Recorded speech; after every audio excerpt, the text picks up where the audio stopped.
Hello and welcome to Frozen Frontiers. I am back out here at the lot getting things squared away with the excavator.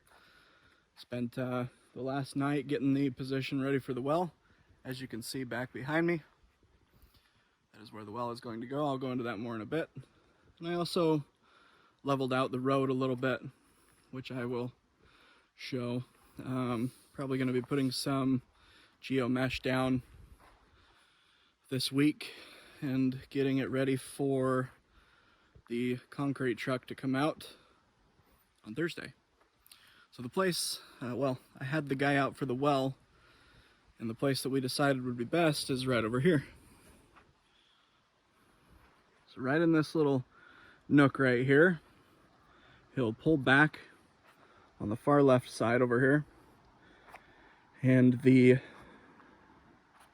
equipment goes off of his driver's side, and so he would be, I hope, right along here.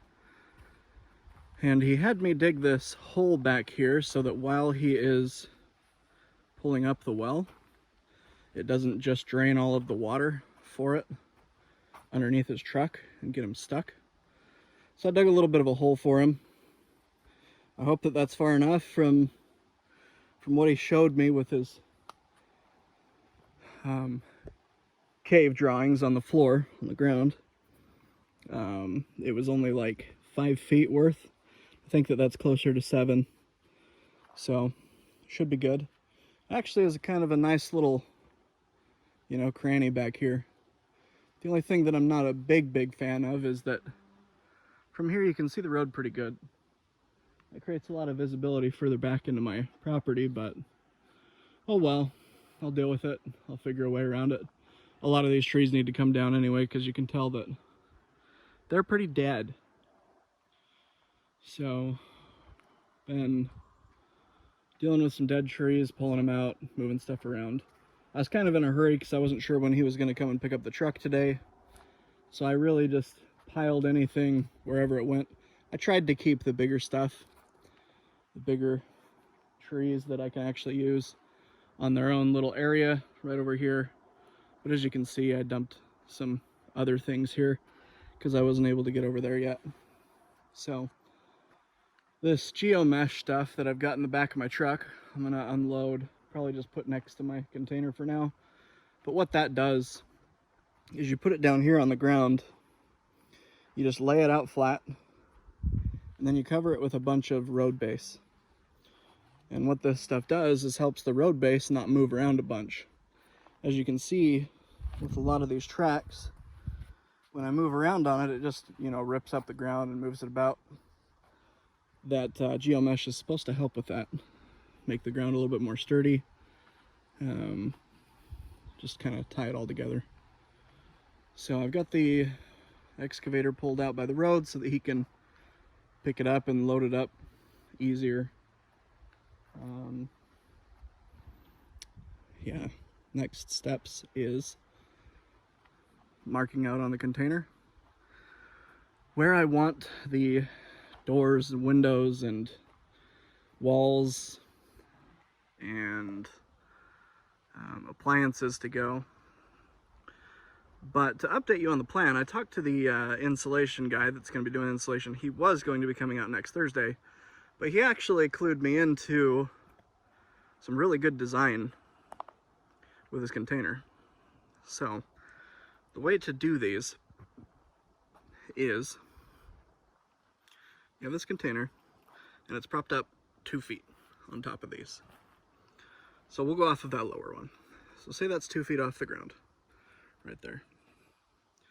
What you do is you build the skirt from the side of the container all the way down to the ground and down about another 6 inches. Now what that gets you is the ability to skip the spray and installation on the floor, which is fantastic because that's a lot of cost. That's almost an entire wall just doing the floor.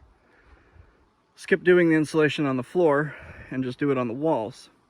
Now you dig this about 6 inches into the ground and put your pieces in there, and then after you've got it all in, all of the insulation in, you just shove that dirt back in so it covers up the side of your build. So then, what happens after that? He was telling me, and I mean, he's been in the business for a while, so I think that he knows what he's talking about, that the frost line will only go at a 45-degree angle if it's earth.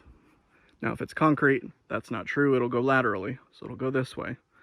But it'll only go this way. So when you build all the way down to the ground, you make kind of this trough underneath your container that looks kind of like this, where warm is still going down into the ground.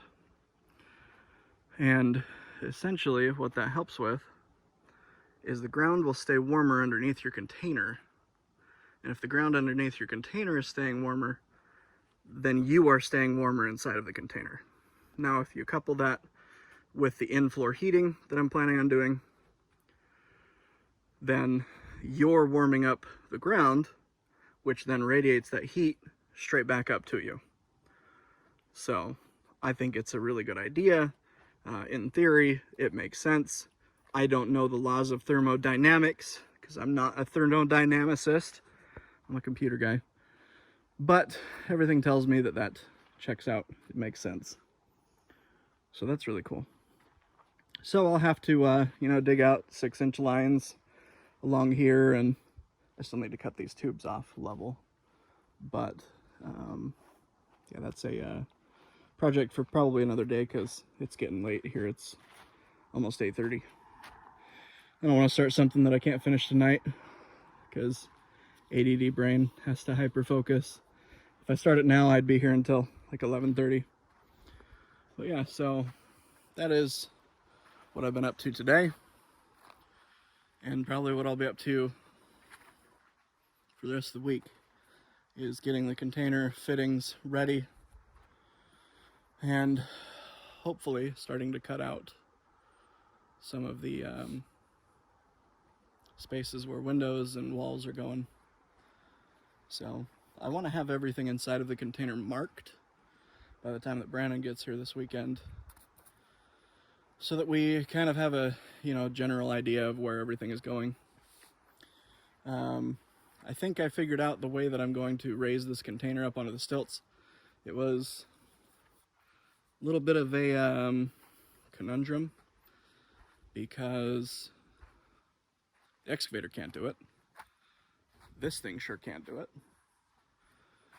But I found that I forget what she called them, but they're an over-the-head forklift that you have this big old car that sits here, forklift that comes off the top of it. I found that those can lift these up. They should be able to lift it up far enough for my needs.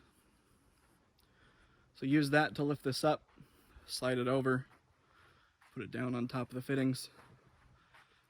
Pray that I got these fittings in the right spot. They look right to me, standing here looking at them, but we'll see. Because if they are not in the right places, I'm gonna have issues.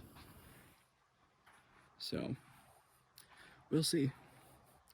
But anyway, I think that that's about it. I'll keep you guys updated. I'll be uploading more like this, I think. It's a little bit more reliable to get better updates to everybody instead of just doing the stream, because the stream is not reliable at all.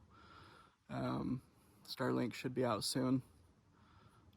Doesn't really matter because I don't really have power, but I mean, I guess I could put it on my truck and just let my truck run it while I'm here, but we'll figure it out. Hopefully I can get power in here soon.